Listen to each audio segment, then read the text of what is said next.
Salutare tuturor! Acesta este un nou tutorial video oferit de compania Autodoc, cu instrucțiuni pentru înlocuirea pieselor auto. În acest filmuleț vă vom arăta cum puteți înlocui de sine stătător capăt bară transversală de direcție pe Volkswagen Transporter T4.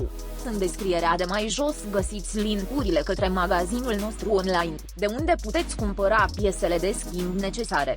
Slăbiți șuruburile de fixare a roții.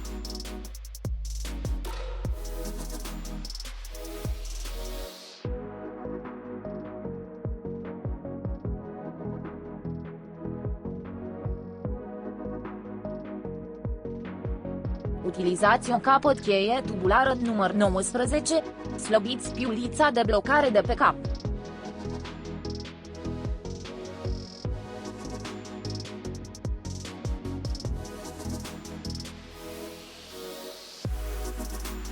Utilizați un dispozitiv special pentru a elimina capătul.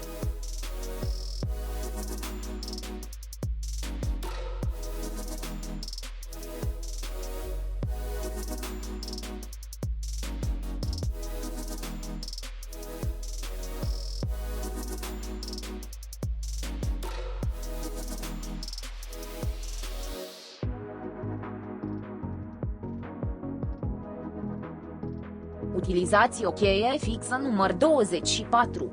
Slăbiți contrapiulița de cuplare a capului barei de direcție pe tijă.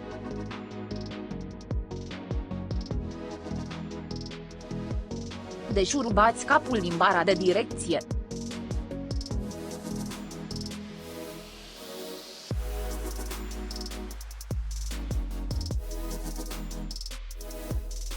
Înșurubați un nou cap bară direcție.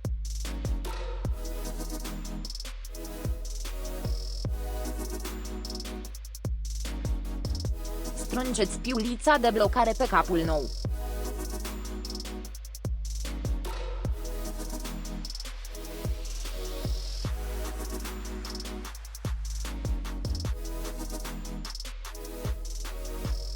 Strângeți contrapiulița capului.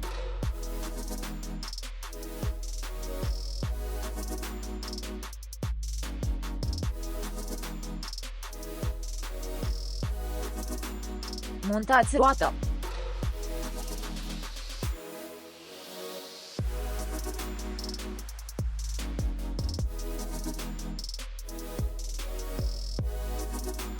Verificați și, în caz de necesitate, reglați unghiurile roților automobilului dumneavoastră Volkswagen T4. Vă mulțumim că ați vizionat tutorialul nostru. Abonați-vă la canalul Autodoc și nu pierdeți noile filmulețe. Dacă v-a plăcut acest filmuleț, dați-ne un like și distribuiți-l și prietenilor dumneavoastră. Vă dorim o zi bună!